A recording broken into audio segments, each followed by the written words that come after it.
Hello friends, welcome है आप सभी का सीआर क्लासेस में। आज हम लोग पढ़ेंगे डीएलएड फोर्थ सेमेस्टर। तो डीएलएड फोर्थ सेमेस्टर में कौन सा प्रश्न पत्र है? तो प्रश्न पत्र का नाम है शांति, शिक्षा एवं सतत विकास। और प्रश्न पत्र ये पेपर कब होगा? अष्टम प्रश्न पत्र, यानी कि 8वां पेपर होगा। तो जो डीएलएड फोर्थ सेमेस्टर है उसमें कितने सब्जेक्ट हैं? 8। तो लास्ट पेपर इसी का होगा, शांति, शिक्षा एवं सतत विकास। कैसे क्वेश्चन है? अति लघुत्तरीय प्रश्न। यहाँ से देखते हैं पहला क्वेश्चन कि नैतिकता क्या है?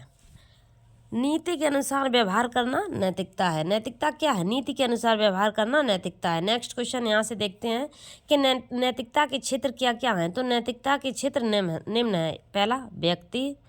पहला व्यक्ति, दूसरा परिवार, तीसरा स्कूल, चौथा समाज। नैतिकता के क्षेत्र क्या क्या हैं? व्यक्ति, परिवार, स्कूल और समाज।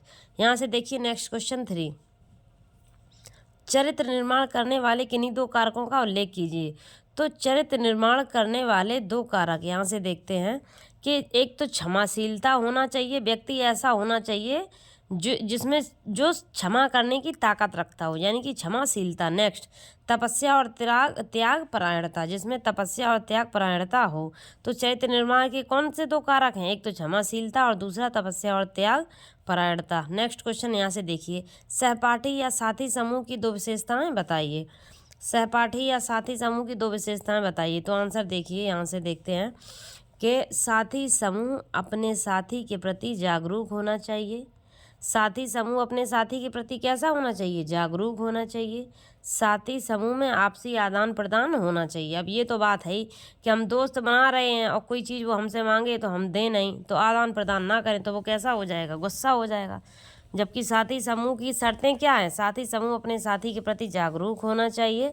साथी समूह आपसी में आदान प्रदान होना आवश्यक है।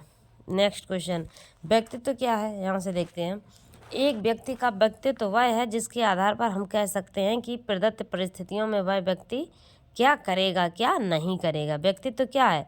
व्यक्तित्व यानी कि पर्सनैलिटी। किसी भी व्यक्ति की सूरत या वेशभूषा देखकर हम लोग बता देते हैं कि वह व्यक्ति क्या करेगा। यहाँ से देखिए नेक्स्ट क्वेश्चन, व्यक्तित्व के निर्धारक तत्व क्या हैं? व्यक्तित्व के 3 निर्धारक तत्व हैं। कौन कौन से? एक तो जैविक या शारीरिक निर्धारक तत्व, मनोवैज्ञानिक निर्धारक और वातावरणीय निर्धारक। व्यक्तित्व के निर्धारक तत्व कौन कौन से हैं? आ, बा और सा। जैविक या शारीरिक, मनोवैज्ञानिक और वातावरणीय। नेक्स्ट क्वेश्चन 7, सहपाठी से आशय स्पष्ट कीजिए। तो सहपाठी से आशय ऐसे समूह से है जिसमें 4-5 छात्र इकट्ठे रहते हैं। जो सहपाठी आशय स्पष्ट क्या होता है? सहपाठी से आशय ऐसे समूह से है जिसमें 4 और 5 दोस्त या छात्र इकट्ठे रहते हैं। नेक्स्ट क्वेश्चन यहाँ से देखिए, सत्याग्रह से क्या तात्पर्य है? तो सत्याग्रह का मूल अर्थ क्या है? यहाँ से देखते हैं, तो सत्याग्रह का मूल अर्थ है सत्य के प्रति आग्रह।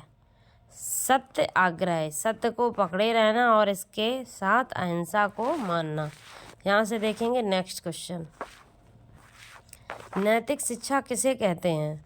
तो बालक का सामाजिक विकास करने वाली, व्यक्तित्व का संतुलित तथा सर्वांगीण विकास, उसका दृष्टिकोण बनाने वाली शिक्षा को नैतिक शिक्षा कहते हैं। नैतिक शिक्षा कहते किसे हैं? जो बालक का सामाजिक विकास करे और व्यक्तित्व को कैसा करे? संतुलित करे तथा सर्वांगीण विकास करे। सर्वांगीण विकास क्या होता है? सर्वांगीण मतलब सामाजिक, व्यवहारिक, जो सारा विकास करे, यानी कि सर्वांगीण विकास करे।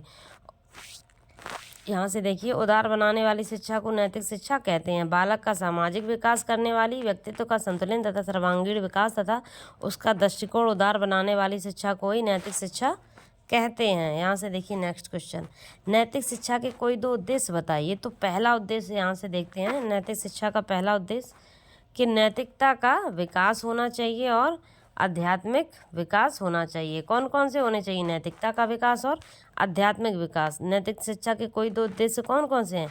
एक तो नैतिकता का विकास, दूसरा आध्यात्मिकता विकास। नेक्स्ट क्वेश्चन यहाँ से देखिए, समाज अनुकूलन विकास क्या है?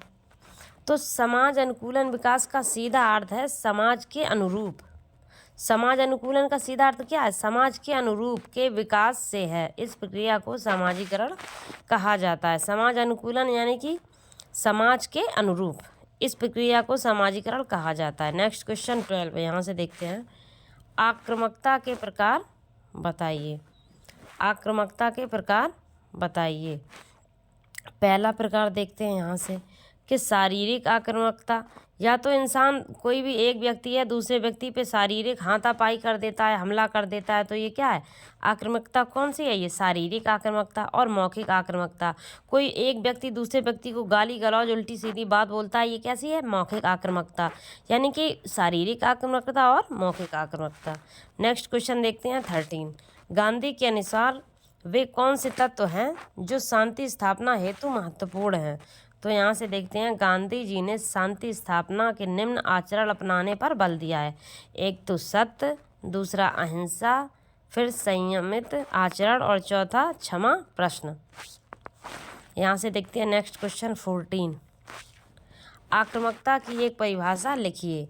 तो उत्तर मायर्स ने आक्रामकता को परिभाषित करते हुए लिखा है कि आक्रामकता वह शारीरिक या मौखिक व्यवहार है जो किसी व्यक्ति को आघात पहुंचाने के उद्देश्य से किया जाता है। आक्रामकता वह शारीरिक या मौखिक व्यवहार है जो किसी व्यक्ति को आघात पहुंचाने के उद्देश्य से किया जाता है, जैसे शीतलता, प्रेम, संतोष और सत्याग्रह। यहाँ से देखते हैं नेक्स्ट क्वेश्चन। स्व जागरूकता को समझाइए। तो स्व जागरूकता से आशय स्वयं की जिम्मेदारी से है। स्व जागरूकता का अर्थ क्या है? स्वयं की जिम्मेदारी। इन जिम्मेदारियों में स्वयं के लिए, परिवार के लिए, स्वयं के कार्यों के लिए, समाज के लिए, देश के लिए, अपनी भावी उन्नति के लिए, स्व जागरूकता के लिए द्वारा ही आदर्श जीवन प्रकृति सार्थक हो सकती है। ये जो स्व जागरूकता क्या है? स्व जागरूकता से आशय है कि स्वयं की जिम्मेदारी। इन जिम्मेदारियों में स्वयं के लिए एवं परिवार के लिए, स्वयं के कार्यों के लिए, समाज के लिए, देश के लिए, देश के कार्यों के लिए, अपनी भावी उन्नति के लिए स्वयं जागरूकता के द्वारा ही आदर्श जीवन की प्रकृति सार्थक हो सकती है। अब यहाँ से देखते हैं नेक्स्ट क्वेश्चन। सामाजिक बोध की परिभाषा दीजिए।